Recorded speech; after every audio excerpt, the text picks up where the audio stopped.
Syzygy episode 31, LIGO gets an upgrade.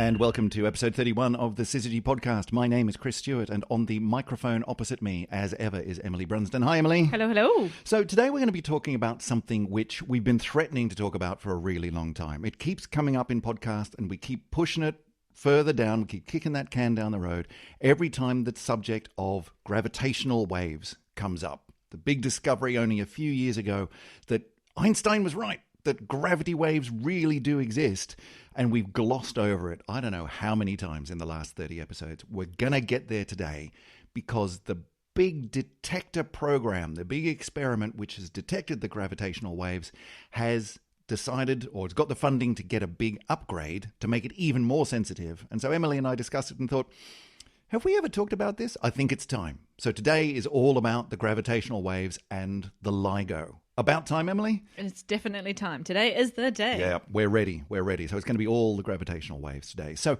let's start a little bit with the news. The news is that this detector, which is called LIGO, or strictly Advanced LIGO.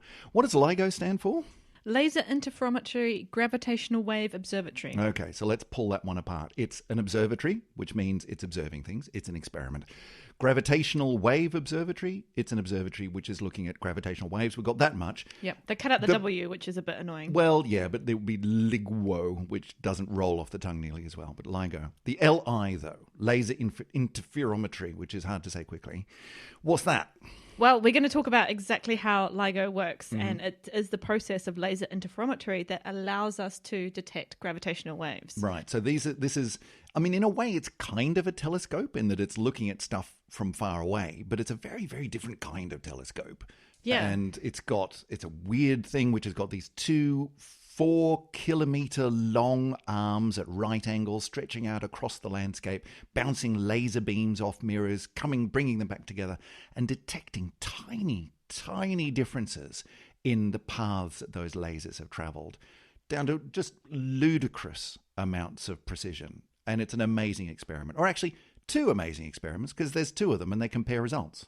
So that is that's the experiment. That's what's getting the big upgrade. That's the Advanced LIGO, which is going to be turned into Advanced LIGO Plus, which is very exciting from a marketing point of view. A plus. Does sound a little bit like a laundry detergent, but we can move past that.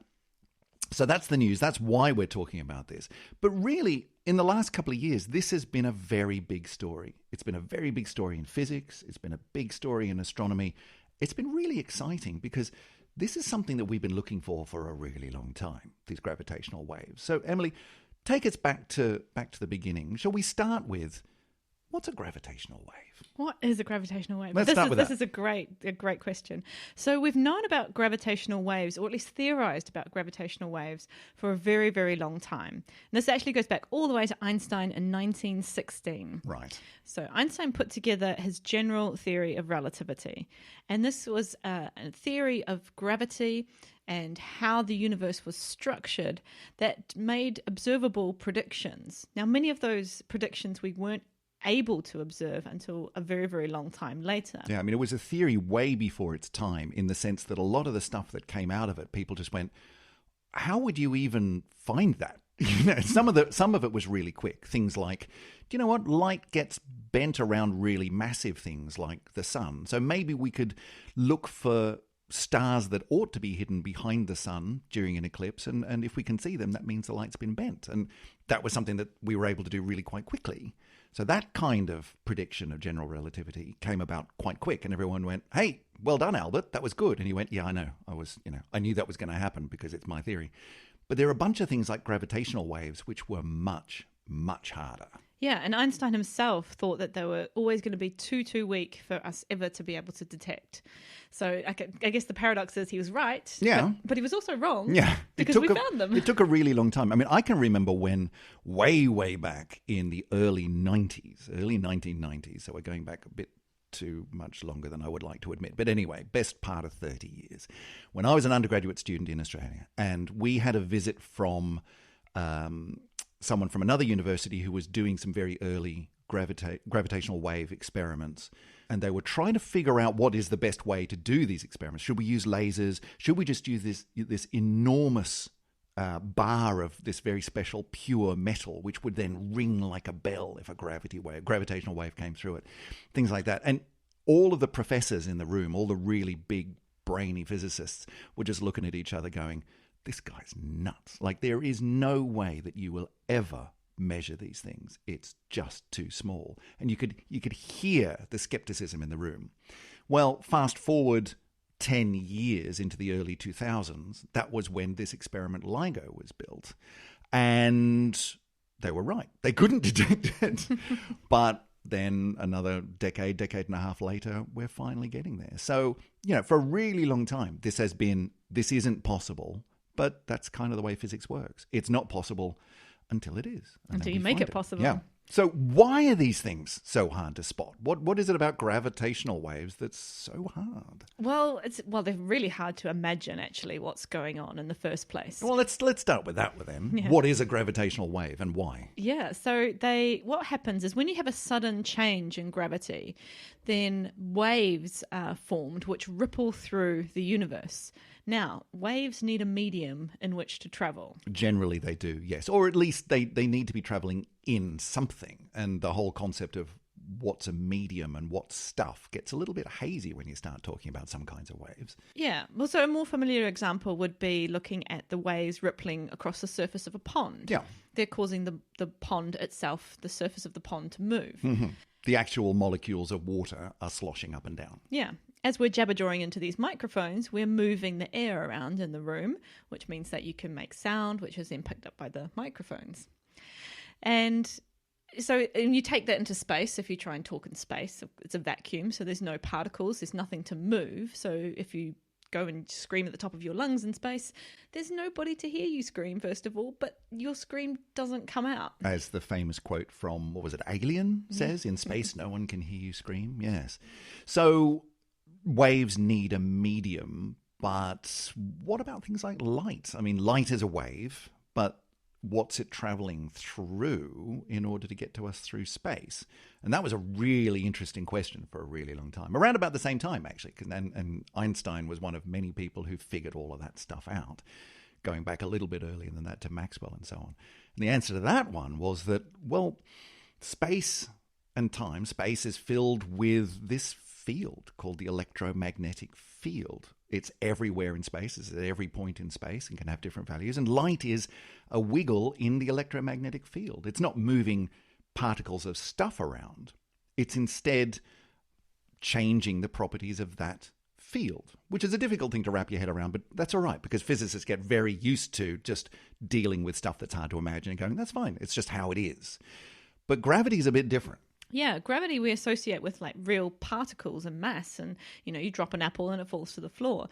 So how does a gravitational wave work in space where you don't have particles to move around? Well, presumably you could do something a little bit like the whole light thing and just say, well, you've just got a gravitational field and we can have a wave in the gravitational field. But Einstein looked at it a little bit differently.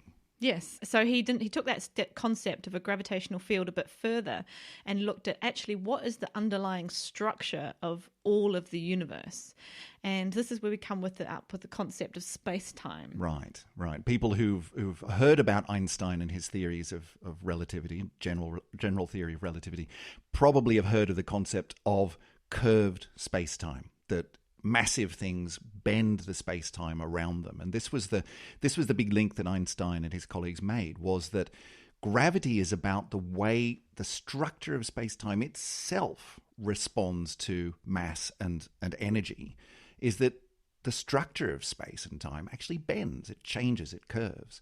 What's that wonderful quote that mass tells space how to curve and space tells mass how to move? Is that right? Is that how it goes? Matter tells space-time how to curve and space-time tells matter how to behave, how to move. Yeah, that's right, yeah. So this concept of bent and warped space-time, very difficult for us to actually envisage.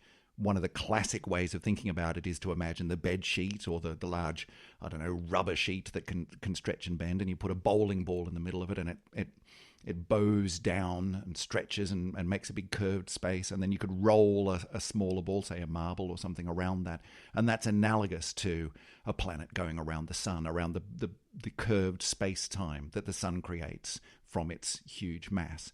But that's about the only way that you can imagine it, really. Yeah, and you've got to move that into 3 dimensions at least. Yeah. So it's a really hard thing to wrap your head around. It's very, very difficult. But it does work, the analogy. And so a gravitational wave would be like if you had your big bowling ball in the middle of your rubber sheet and then you instantaneously swapped it out for a marble. Okay, so you've just suddenly changed the curvature of that rubber sheet. You've just suddenly given it basically a little bit of a twang as the sheet bounces back. Yeah. And so it causes ripples that go throughout the sheet. And that's the actual fabric of the sheet waving back and forth. Some of it's stretching, some of it's contracting. And that's a bit like how a gravitational wave moves through the universe. So the actual matter in the universe will stretch and contract as a gravitational wave passes through it. But gravitational waves are very small. Mm-hmm. So this is the trick, isn't it? Yeah, the ripples are very, very small. And this is why Einstein said, well, we're just never going to be able to see them because they're not only subatomic, so smaller than an atom, but they are substantially smaller than an atom. These ripples. Yeah. I mean, gravity is how many times weaker a force than electromagnetism, say? I mean, electromagnetism is something that we deal with every day. We use electricity to turn on our lights and our computers and our stuff around us.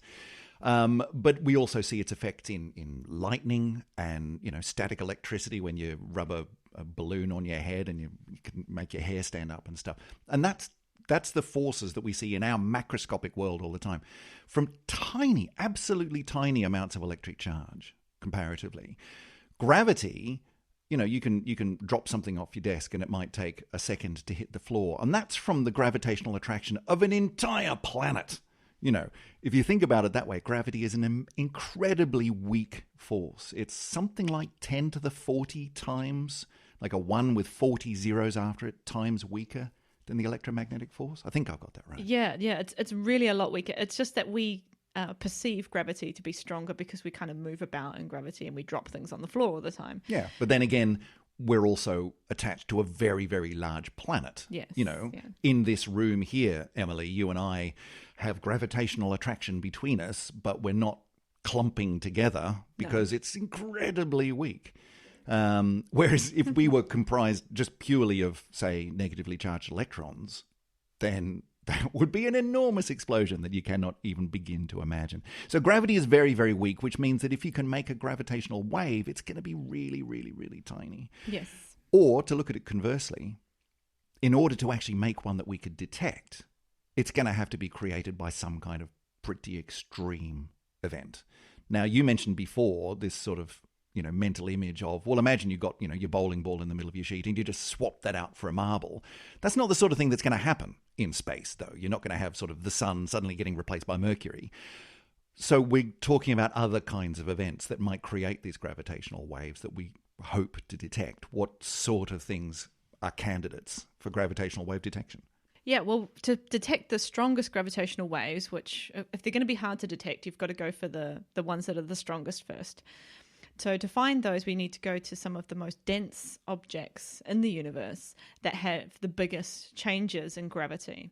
And so these usually come in binary pairs, and these are binary pairs of black holes, super, super dense objects, or binary pairs of neutron stars. Now, black holes and neutron stars by themselves are pretty interesting things. A black hole is one of the most interesting objects that you can possibly imagine, where there's so much mass squeezed down to just such a small area that it's basically turned into a no-go zone where nothing can get out once it's gone inside. And we don't actually even really completely understand them. It's where physics sort of breaks down. Neutron stars are almost there, incredibly dense. It's where all the matter has effectively squeezed down to turn it into one enormous lump of atomic nucleus, and they're amazing things themselves. But you're talking about having two of these orbiting around each other. That can't come up often, surely. Well, that doesn't happen that often, but the universe is a big place. Well, we've come across this concept on the podcast before. When you've got an enormous universe filled with billions and billions and billions of galaxies, each with billions and billions and billions of stars, then very, very rare things happen quite frequently. Is that the concept? Yeah, exactly. And so out there, maybe not in our galaxy, but in lots of other galaxies around us, then you'll be able to find some of these examples of black holes and neutron stars. Now, in pairs. And if you just go and find a pair, well, that's not... The pair itself doesn't produce gravitational waves. Right. I mean, they're orbiting around each other, but that's not an enormous energetic event in and of itself. No, you need that big gravitational change. And when that happens is when these two objects spiral in towards each other and actually coalesce, merge into one single mega object. Right. And so why would they spiral in towards each other? Why wouldn't they just keep orbiting in the way that, the Earth is going around the sun? We're not spiraling in towards the sun, are we? No. No, good. Hang on, I just suddenly had a moment there. So because they're losing energy, and Right. these super dense objects very, very close to each other are throwing out energy, which means that they're spiraling in closer and closer and closer. And eventually there's kind of a big rip as these two coalesce. And actually that's not too bad, if I say so myself, imitation of how they've sonified some of these gravitational waves. And they coalesce, and what happens is you have two objects, let's say object A and object B, could be two black holes, could be two neutron stars. But when they join and become object AB, they actually have less mass than A plus B. And is that because as they merge, that's a fairly big event, and it sort of spits out an enormous amount of energy, that they shed a lot of stuff when they merge together. Yeah. It's not just two lumps of plasticine squashing together. There's actually a lot of stuff that gets thrown off. Yeah, a lot of that mass gets converted directly into energy. By E equals mc squared. Thank you, Einstein. Exactly. And so when that happens, that's a really quick thing. Yes. That's not spread out over, days and weeks and months. That happens in a tiny fraction of a second. Yes. And so that final merging of those two objects is a huge change in gravity. And that's what causes the gravitational waves to start rippling out from that location. Yeah. Or rather, gravitational waves have been rippling out from this thing the whole time. One way that an analogy to electromagnetism is that you get electromagnetic waves, light or other kinds of waves like radio waves and things like that. Anytime that you push an electron around or an electric charge around, right? If an electric charge accelerates, if it goes around in a circle or turns a corner or something, it spits out some waves of energy. It's happening all the time. So as those two black holes or neutron stars are spinning around each other, they're spitting out gravitational waves all the time. But they're just not big enough. Even these incredibly energetic and amazing things, they're still not big enough waves. We have to wait for that last cataclysmic event of them merging together to see anything that we could even conceivably detect. And these are some of the most energetic events in the universe. Yes. It doesn't get bigger than this. Yeah. And you're right. Every type of object that's, say, an orbiting planet around another star, a star orbiting around a galaxy, these are all creating gravitational waves all the time, but they're just so incredibly tiny. We're going to talk about the size of these waves, and we're talking about the size of these waves from, as you say, some of the most energetic events in the universe, and we're only just able to detect those. Yeah, it's nuts. Absolutely nuts. So we need these enormous events, these incredibly energetic events in order to be able to see anything at all. But how do you detect gravitational waves? We've become very used to, in fact, for the entire history of humankind that we've been looking up at the stars, we've used electromagnetic radiation to see what's out there. We used light, visible light, and then we started moving into other non-visible but really useful things like radio waves and X-rays and stuff. So we've used electromagnetic radiation the whole time. How do you detect gravitational waves? How do you see them? Yeah, well, the nice thing is we still use light. Right. But we just use it in a slightly different way, and we use it here on Earth. And the form of light that we like to use is lasers. Oh, that would be the L in the LIGO. Yeah, lasers. So this is actually quite an old concept in physics of detecting waves. And it's basically a Michelson interferometer. Okay, for those of you who have one at home. Yeah. Well, we've used them for a very long time to look at things like earthquakes, how the Earth moves. And so the idea was, well, maybe we can just build an enormous one of these and detect gravitational waves. Okay, so let's unpack that a little bit. A Michelson interferometer, an interferometer. The interference here is talking about when two beams of light, for example, two waves generally overlap with each other, then, waves are wiggling up and down, and you've got peaks and troughs. You've got the top of the wave and the bottom of the wave. And when they overlap with each other, they add up. And they can add up in a way where a wave sitting on top of a wave makes a really big wave, or they can add up in a way where a wave sitting on top of a trough cancel out and make nothing. And you can get what's called interference patterns. If you've got a very particular wavelength, a very particular frequency of the wave, then you can get interference patterns of very large waves and nothing, and large waves and nothing. And this is what's known as interference. If you're using light or lasers, then those show up as bright, dark patches in the pattern where the waves overlap on the wall. So you can set up a very clever device called an interferometer, where the light going one way along one particular path and light going along a different path, bouncing off mirrors and coming back together again, overlap and form one of these interference patterns. But that pattern is going to depend on how far the light has gone along each of those paths. And that means that if one of those paths changes slightly, if one of the arms of this device that the light's going along changes by even a tiny amount, you can see it in the pattern. The pattern will shift a little bit, and some of the bright bits become dark bits, and some of the dark bits become bright bits. It's a really good way of measuring changes in length of these arms of the interferometer, which means if, it's a good earthquake detector, for example, because if one of those arms gets sort of wiggled a bit or squashed down because the ground itself has been moving around, then you can see it on the detector. So it's really useful. That's an interferometer. This is an interferometer on steroids. Yeah, right? yeah, they're really massive. Because the LIGO instrument, the LIGO interferometer, has these long arms, the two arms of the interferometer, where laser light's traveling down them. But not only are those lasers traveling in really incredibly high vacuum, all the air's been pumped out as low as you could conceivably get, but they're 4 kilometers long. Is it 4 kilometers there and back, or 4 kilometers plus?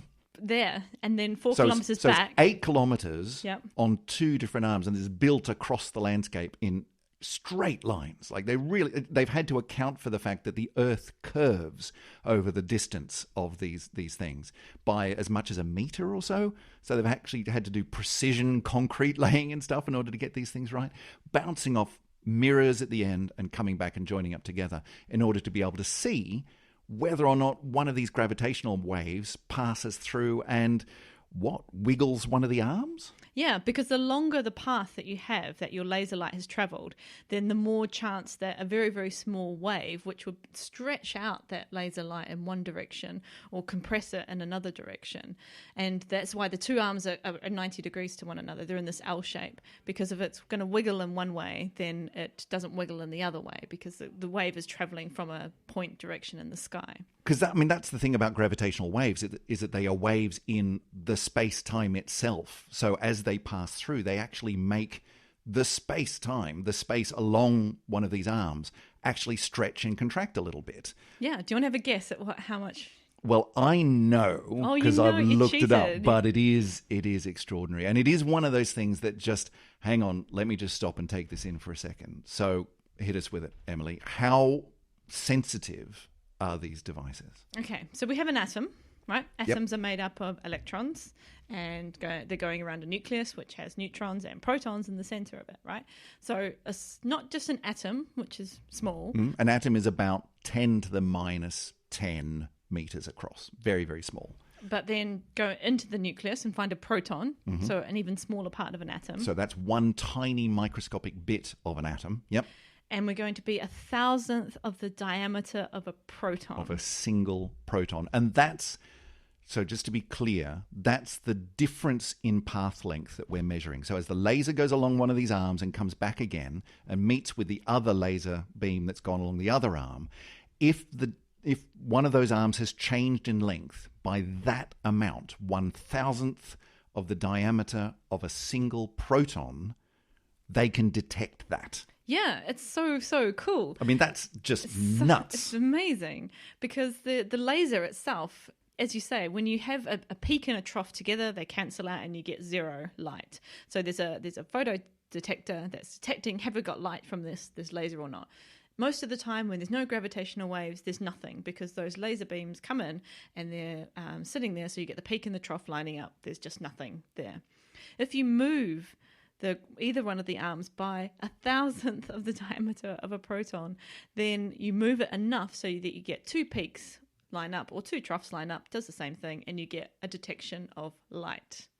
Which is just absolutely off the charts. And you can see when you think about that, why for so long, for not just decades, for the best part of 100 years, the general consensus has been, you've got Buckley's chance of ever observing these things. Like once you do the back of the envelope calculations, which they would have done 100 years ago. So how big are these gravitational waves then?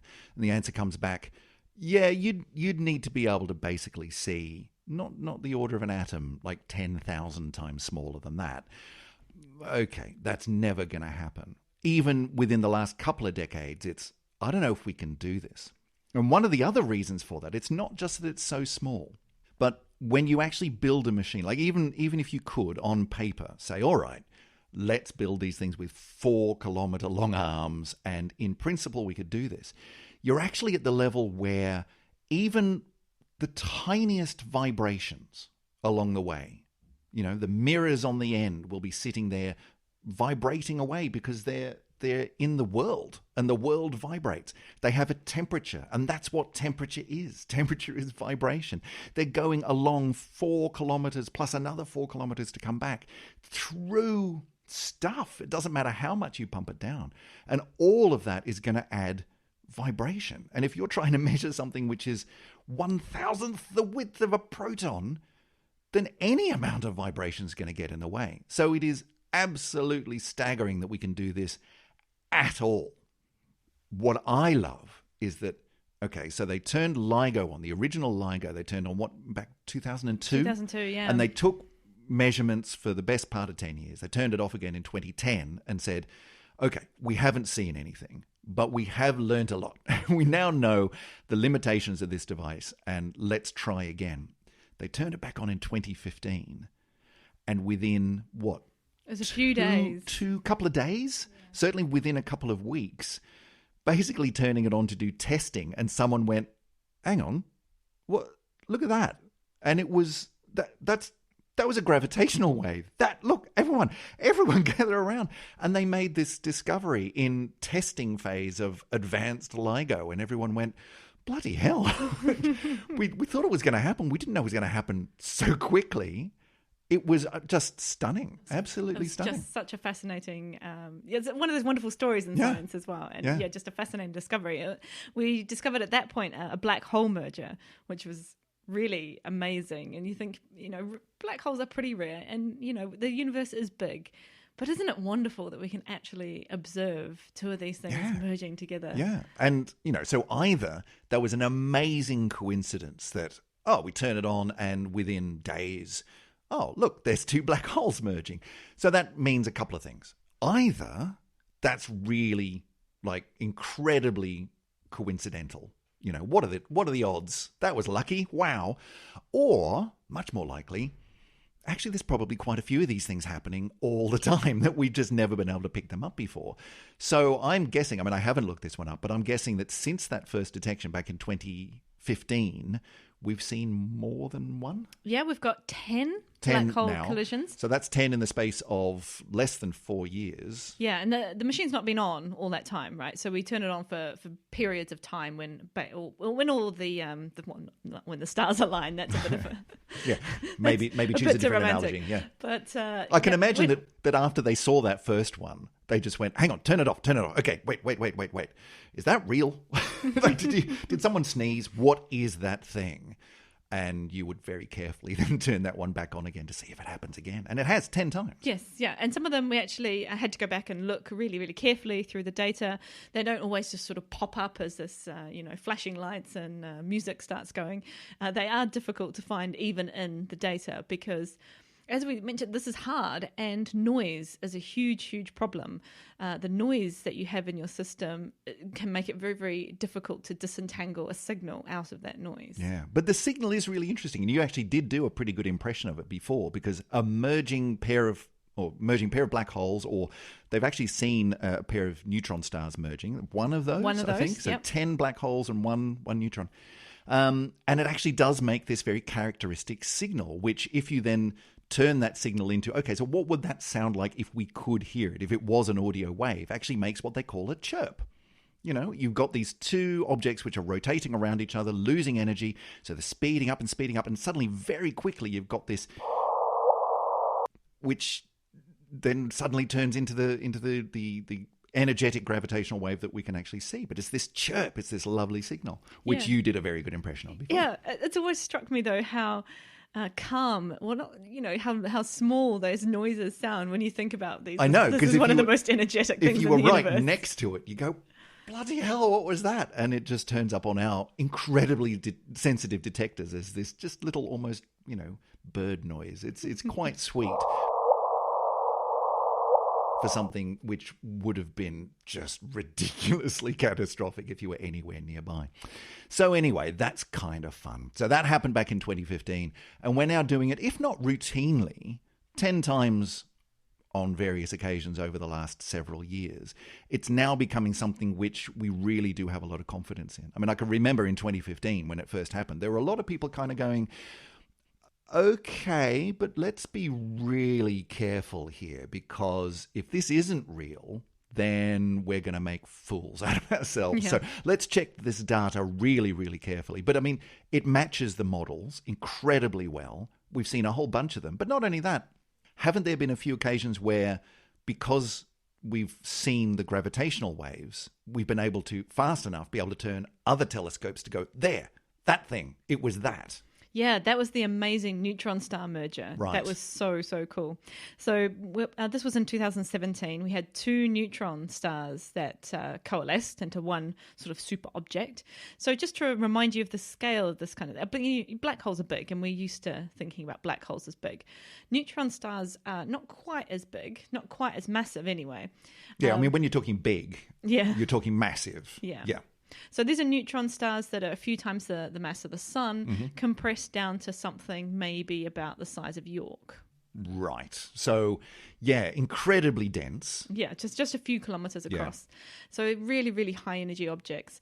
And what was really great about that detection was that we were able to look at the light coming from that area of sky. We pinpointed kind of roughly, using the gravitational waves, where this object was in the sky. We didn't know exactly, but this is why we have two detectors. And with Virgo, which is the Italian instrument, we even have three. Right. So you can triangulate. If you get the same gravitational wave detection in three detectors, well, first of all, that's a pretty good sign that something it's real. just happened somewhere. Yeah. But more importantly, if you've only got the one, it's very difficult to say, so where did that come from? But if you've got two, or better, three, quite far spread apart, then you can look at incredibly tiny differences in these incredibly tiny signals, in the timing of it, to say, well, it must have come from up there then. Yes, yeah. So we were able to put out an alert and say, okay, everyone with telescopes, look at this thing now. Quick, turn them. Look at this bit of sky. Go. See if there's anything there. But, I mean, seriously, over what kind of time frame? Like, would they have to do it like now? Go, now. Or have you got, like, days? Well, it depends on what light you're looking for. Yeah. So okay. Light obviously light travels at the speed of light. That's which is by definition, yeah. Pretty quick. Yeah. Pretty quick. But because of the way that light interferes with all the intervening matter in between us and the gravitational wave source, then some of that light takes longer to reach us. Right. Because the speed of light isn't the speed of light. I mean, it is, but when we talk about the speed of light and it being a constant, what we're talking about is the speed of light in a vacuum. Whereas if there's actually any stuff like air, then light goes slightly slower through that stuff. But it doesn't even have to be as thick as air if it's going through just space. There is some stuff in space, and it will slow down over very, very large distances and periods of time. It'll be going ever so slightly slower than the speed of light and will come to us. Whereas gravitational waves don't get slowed down. There's no energy loss, really. Right. So the gravitational waves arrived, and then a few days later we started getting the high energy stuff first. And then, okay, so it is a couple of days. Yeah, and then eventually over, I think it was more than a month later, we started seeing the radio signature. Oh, really? So that much? Yeah, so it's quite a long and intensive observing period. Wow. But what a fabulous thing to be able to say to the world's astronomers and the world's best telescopes, okay, we've seen this thing. Everyone, pay attention. You've got to go and look here. That's so cool. Yeah, it's really nice. And there's only been one of those. Only been one of those. Right. But we really want more. Okay, so that's kind of the point, isn't it? Because where we started this podcast was, hey, guess what? Advanced LIGO is now going to become Advanced LIGO Plus. So what's the plus? It's getting an upgrade. Yeah. Well, we originally, in the current LIGO configuration, we can see things out to about 170 megaparsecs. Okay, translated that into something that I might understand. That's maybe 500 million light years away. 500 million light years. Yeah, still struggling. A long way. A long way. 500 million light years. I mean, it sounds like a very long way, but give me a sense of that in terms of our galaxy, nearby galaxies, larger clusters of galaxies. How far across the universe are we going? Quite a long way. Yeah. Quite a long way. Lots and lots of galaxies. So Yep. it's much, much bigger than our galaxy, much, much bigger than the local group of galaxies that we live in, much, much more distant than even our big cluster of galaxies that we live in. So what you're saying is that our current instrument, the current advanced LIGO instrument, can detect mergers of these black holes or neutron stars out to within a volume which goes out quite a long way, out, collecting a lot of galaxies together. But the upgrade's going to take us further than that. Yeah, we want to double it. Right. Okay. Let's not muck around. Yeah, so we want to get out to 1 billion light years away. That's a very long way. It's a very long way. Well, the universe itself is probably only something like 40 billion light years across. That's, I think, something we might have to put a pin in that one for another time. I think at some point, Emily, we're going to have to talk about the size of the universe. Yeah. Because that's not a trivial question. It's not. No. But I think for now we can say it's big. Okay. And we want to survey quite a lot of it. As much as we possibly can. So we're going to double it. Fantastic. So we're going to go out. How far did you say? 1 billion light years. 1 billion light years, which is a very long way. Very, very long way. Yeah. Another way of saying that is that we could see the merger of two black holes or two neutron stars 1 billion years ago. Yes. Which is cool. Very, very cool. Bend your head around that one. Okay. So, and there's 4 main ways that we're going to do this. Now, it's not cheap, right? Right. This is the biggest science experiment that the National Science Foundation in the US have put money into. Wow. So it's, if I remember correctly, it's something in the order of all up about, what was it, $25 million worth of upgrade? So 25 million pounds worth of upgrade, which is Well, about 35 million US dollars. I was about to say, given the way the pound's gone, that's, give or take. Yeah. It's about the same. Yeah. So, this is just the upgrade cost. This Yeah. is not the original to build the instrument. But there's a lot of stuff that we're going to get out of this instrument. So that money's being spent on not only just, buying some new lasers or new kit that, that's going to improve the experiment itself, but actually into the research and development needed to improve the technologies that we have so that we can detect more signal, less noise, basically. Yeah. I mean, that's the thing, isn't it? Because as we said before, even just getting to this point, you've got incredibly, incredibly precise mirrors which have amazing coatings on them that reduce the noise. They're hanging in incredibly noise dampening ways. We've got vacuums lower than any vacuum on the planet, pretty much. Just the most incredible engineering and science and technology going into these things. Taking this next step with the upgrade, there's a lot of spin-offs that come from that just in being able to solve that problem. Yeah. Because let's take just one of the upgrades. We're going to get shinier mirrors. Shinier mirrors. Everyone loves a shinier mirror, Yeah, but okay. Well, it's a huge thing in optics and optical technologies because whenever you bounce light, whether it's a laser, whether it's visible light, or even any other type of light, off of a surface, even if it's shiny like a mirror, you lose a part of that light, right? So no mirror is 100% efficient, but we'd like it to be.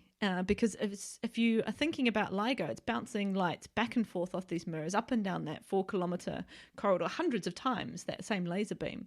And so if every time you're losing, say, 1% of your light, by the time you've done that a few hundred times, well, you've lost all your light after there's over not 100 much times, left. right? Not much left. Yeah, exactly. So you and even fractions of a percent, you're going to lose a significant fraction of your original beam. So we don't want to do that. We want to keep as much as we possibly can. And in order to solve that, just that one engineering problem, you've got to improve your manufacturing. You've got to figure out entirely new ways of coating mirrors in order to reduce the loss. This is incredible technology. Yeah, so that's one of the big upgrades that's going to happen over the next few years. But there are lots more. Yep, there's 2 big other ones. So there's the mirrors and their coatings and making them shinier. We're also going to stabilize those mirrors a bit better because, as you've mentioned, them wiggling around doesn't help. you get lasers hitting slightly different parts of the mirror with each successive bounce. And if those mirrors are wiggling a little bit because of earthquakes or me jumping up and down, waving my hands around. Someone sneezing nearby. Yeah. And remember, we are talking about incredibly tiny differences. Super tiny. Yeah, stuff for which you could normally say, that mirror's basically steady. It's like, no, basically is not good enough. We're talking 1,000th the width of a proton here. Yeah, these things have got to be very stable. So they've got to be super stable. So, helping the suspension of those mirrors, making sure that they are as still, basically, as we can possibly make them. And then the last one, which I found quite interesting, which I think I do need to do some more reading about because it also confused me a little bit, is that when we talk about lasers, so we're talking about light, and we're talking about measuring things that are tiny, tiny distances, so 1,000th of a proton. You very quickly hit quantum physics at this point, right? So quantum physics, there's lots of really interesting effects start to happen when you look at light or objects in very, very small scales like this. And one of those quantum effects that's happening to the laser beam is it's kind of becoming a bit fuzzy. Things get fuzzy in the quantum realm. You try to pinpoint things too much and they get very slippery. And they say, well, no, I'm not going to be pinpointed. I'm going to go over here for a while. So I guess the macroscopic effect of that is the laser becomes kind of a bit fuzzy, a bit blurry. Which is not what you want in this case. No, exactly. But you can't get around quantum. You can't get rid of quantum. That's how quantum works. So what are they doing? You can't get rid of it, but you can kind of move the effect around. So if you're getting a lot of noise in one particular area, you can't get rid of that noise from quantum mechanics, but you can sort of shift where that error, where that uncertainty is. Right. You can sort of squeeze it a bit and say, I don't mind if this aspect of, for example, the laser, I don't mind if this aspect is really, be as noisy as you want. Go nuts. If we can shunt it all over there and just keep a bit of precision over here, and let's look at this bit and use that and be as precise as we want. Is that kind of what's going on? Yeah, well, they use the word squeezing. Yeah. So they're going to squeeze the laser. Quantum people like squeezing things. It's really bizarre. But we do this already at Virgo, so the other Italian detector. So and we've got some ideas of how we can develop that technology even further, which is, I think, what the Australian collaboration want to get really involved in LIGO. So it's some really cool stuff. And it's not just kind of let's just go out and buy the newest fandangled mirror. We've got to go and develop that technology. This is the new fandangled mirror that someone will be flogging to someone else for a completely different application down the track. This is how this stuff gets made. Yeah. And then, once we've improved the quantum technologies for the lasers, then, lasers are used in so many applications. Everywhere. Right? Yeah. So there's some fantastic technologies that I think will spin out of these developments as well. But if we just look at the pure science of what LIGO is going to be doing. Yeah, I mean, put all that useful stuff aside and let's just let the brain expand. Let's just get for a bit nerdy. Yeah. Then there's going to be some amazing new things that we can do. All right, go on then. So the forecast, if you like, for LIGO is that in the 2020s, so once all these upgrades are all done, maybe 2022 to 2024. Which, I don't know about you, but that still sits in my mind as, but that's ages away. No, hang on, it's 2019 now. Yeah, it's 2020 next year. So that's like next year and onwards. Okay, so soon. Yeah, soon we'll be detecting something like a black hole merger every month to begin with, eventually getting down to a black hole merger every hour. Wow, so we've gone from 10 over the space of 3.5 years to every month, which is, that's a modest upgrade, to every hour. Wow. I know, that's fantastic. That's brilliant. And once you've got that kind of data, then you've got statistics. Yes, that's right. Because then you can start saying it's not just the only one or a small group of them. You can now start saying, well, shall we compare? Shall we compare and contrast? Are they all the same? If they're not all the same, how do they differ?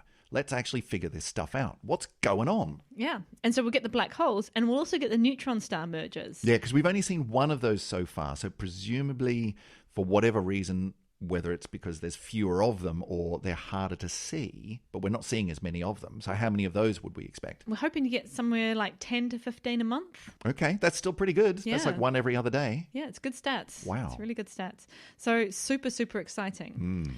And there are more questions, therefore, that with that kind of data that we can start to ask. Like what?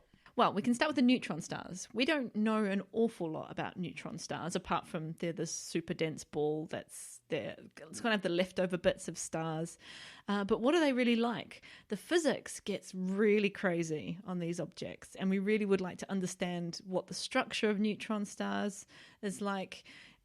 And we can get some really unique information from the gravitational waves when these two things merge. I mean, that's interesting, isn't it? Because it's a hell of a lot of reverse engineering in there. That if you're taking this ridiculously energetic event of the merging of the two of them, you'd kind of think that's a little bit like trying to understand how a car works by watching an accident. But you could, in principle, work yourself backwards from one of these neutron star mergers to say, okay, well, if it gives us this signal, the only way that could have happened is if the neutron stars are like this. And that's clever. Yeah, and we can get even the most basic kinds of information like mass of these neutron stars. So it goes everything from the kind of very simple characteristics of neutron stars up to some really complex, how do they actually structure themselves. So this is why people talk about this is a whole new branch of astronomy that we've never had access to before. That the astronomy that we've been using for a long time, using effectively only electromagnetic waves and maybe a bit of neutrinos, we've now got this entirely new window on the universe that you can start looking at these really weird things like neutron stars and black holes that we've never been able to do before. Yeah, and we can move even beyond that and start looking at some of the even bigger questions, some cosmologically large questions. That's always fun. Yeah. So one big question that we would like to be able to answer is, how fast is the universe expanding? Okay. Well, we know the universe is expanding because that's what gave us the Big Bang in the first place. We realized 100 and something years ago, so much happened like 100 years ago. What a time to be around. That the universe, all the galaxies in the universe seem to be moving away from us. And I think we've talked about this before, and that was Mr. Hubble, Professor Hubble, Dr. Hubble, who realized that everything seems to be moving away from us. And the only way that can be true is either we're the center of the universe, probably not, or everything's moving away from everything else, which means the universe is expanding, which means you wind the clock back. Everything was really close together and bundled up close, and that was the Big Bang. And you wind it back, and it was about 13.8 billion years ago. Yeah. So everything since has been expanding. But there's a twist to that story, isn't there? Yeah. In the 1990s, we were able to measure that the universe is not just expanding, but the rate of expansion is accelerating. Which is very odd. Very because weird. If you imagine an explosion, a naive idea of a big bang, everything would be rushing apart, but then gravity would be dragging on it and slowing that expansion down. And so maybe it would stop and crunch together again, or maybe it would just keep on coasting apart forever. But you wouldn't expect it to speed up. No. What's that about? We don't really know. We still don't know. No, That's what cosmologists but we call will dive dark into that energy, idea. and we'll again put a pin in that one. Yeah. But how is this going to help us to understand that? Well, because the measurements that we make are very confusing. That we make about how fast the universe is expanding. We can make some very precise measurements in some particular directions in space using some particular types of objects. For example, the original objects we used were galaxies in the 1990s and to measure the accelerating expansion. But you seem to get different numbers depending on where you look, within what methods of measurement that you use. So having another tool in your toolkit that's completely independent of all the others. It doesn't use light at all. It's using gravity and gravitational waves which have come through the space which is itself expanding. Could shed some light on in what way is that universe expanding. Yeah. That's clever. Yeah. So that's really quite cool. So we're looking forward to getting some more results about that.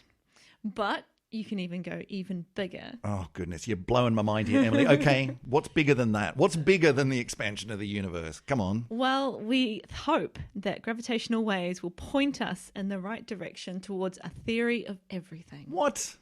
Come on. Okay, theory of everything. At the moment, we have a bunch of different theories, a bunch of different forces. We've got electromagnetism, which is all about light and charges and how light interacts with matter, basically. Yep. You've got gravity, which we've talked a bit about today.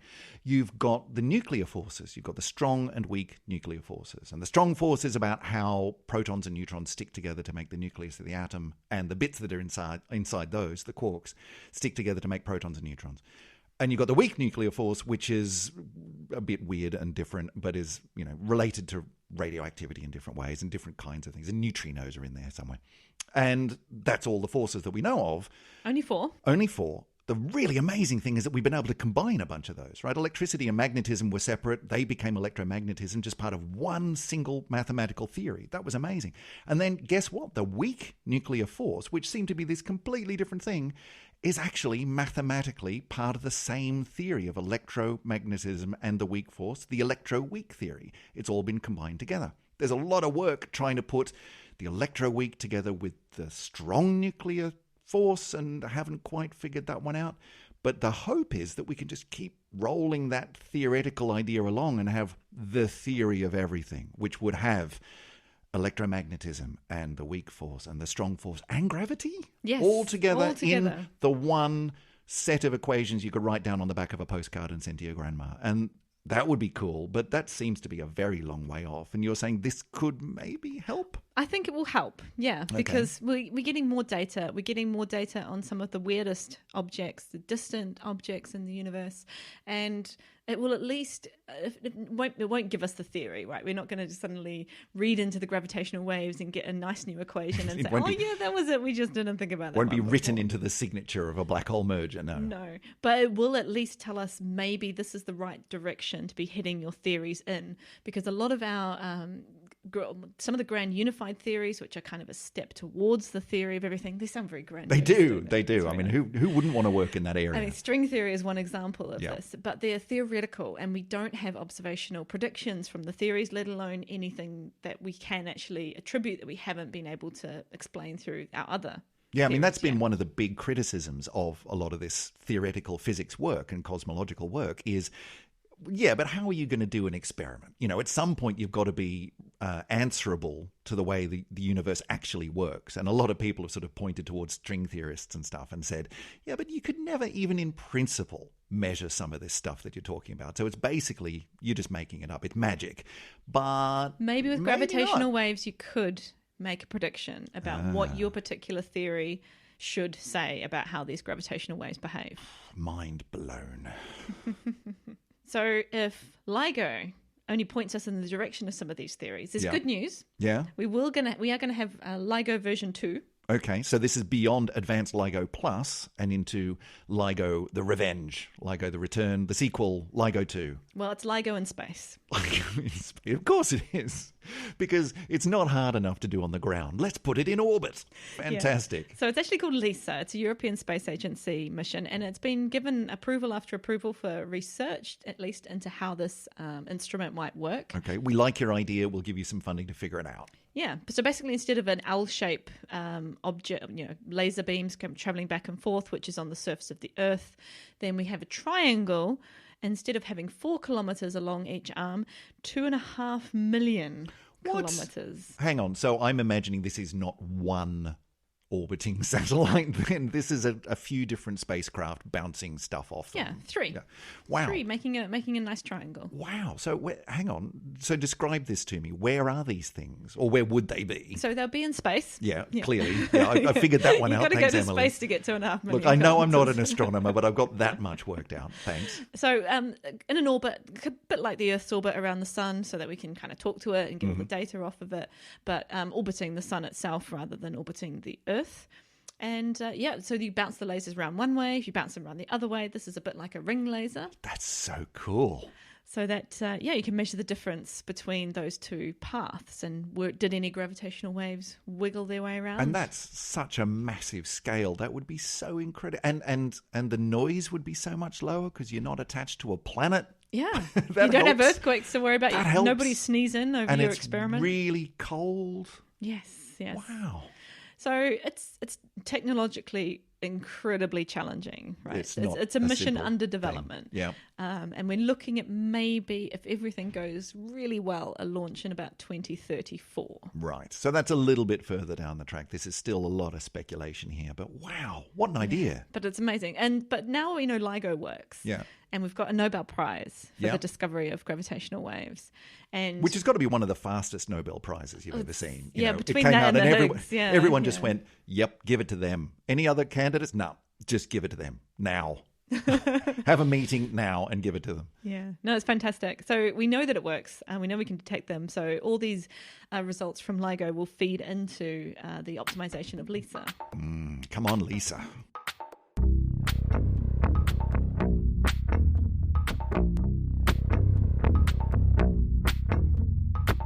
Well, look, it was a long time coming, but we have spent the best part of an hour talking about some of the most awesome stuff. Unfortunately, we do have to bring it to an end. That is the end of this particular episode. Emily, thanks very much. That one's been coming for a long time. Oh, yes. It's good to have that one out of the system, but I have a feeling we're not quite done. We put a few pins in the map that we have to come back to. There's a lot still to talk about, which is why it's so much fun doing this podcast, I think. We just keep tripping over new things that we need to talk about. And eventually we'll get there. But we do have to wrap up for today. Listen, if you out there in listener land want to get in touch with us, there's a whole bunch of different ways you can do that. You know what? On social media, the easiest way to do that is just to go and search for us as Syzygy Pod, right? Yep. Syzygy pick your favourite social media. Chuck in Syzygy Pod. Yeah, we're on Twitter, we're on Facebook, we're out there. You can find us. We're on Instagram. Just go and find us as Syzygy Pod. Throw a message our way, and you never know. In the past, people have contacted us, and we've turned it into an entire episode. So that would be awesome. Do you know what else would be awesome? Is if you helped us to grow this show. We really want to find more people who love space and astronomy and the cosmos as much as we do. And there's a couple of ways that you can do that. The best way is just to tell everyone about it. Tell your friends, tell your family, tell the people down the road, tell your dog. Go and listen to the Syzygy podcast, because it's just every week full of really interesting things. You can tell the world through leaving us a review on your podcast catcher of choice, whether that's Apple Podcasts or Spotify or whatever it might be. Leave us a review, give us a bunch of stars, and it helps us to rise up above the noise and people can find us. There's one more way that you can help us out. You go to patreon.com/you guessed it, SyzygyPod. Then you can become a patron of the show. Throw a dollar or a pound our way every time we release an episode, and it'll help us to keep the lights on, to keep the server going, to keep the podcast going. And if we get enough patrons, might even help us to go and, I don't know, travel around and see really interesting astronomical events around the world. But otherwise, we're going to have to wrap it up there. So we'll be back again in about a week's time for some more astronomical goodness. Emily, I'll see you in a week's time. See you then. All right. Bye-bye, everybody. And welcome to episode 31 of the Syzygy podcast. My name is Chris Stewart, and as ever, on the microscope... not the microscope.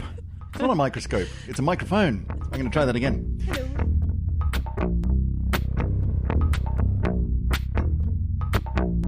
And welcome to episode 31 of the Syzygy podcast. My name is Chris Stewart, and on the No, not the microscope. That's two. I'm now overthinking it. Come on, it's a microphone. It's a telescope. It's not a telescope. It's not a microscope. It's a microphone. That's what you get when you cross a microscope with a telephone.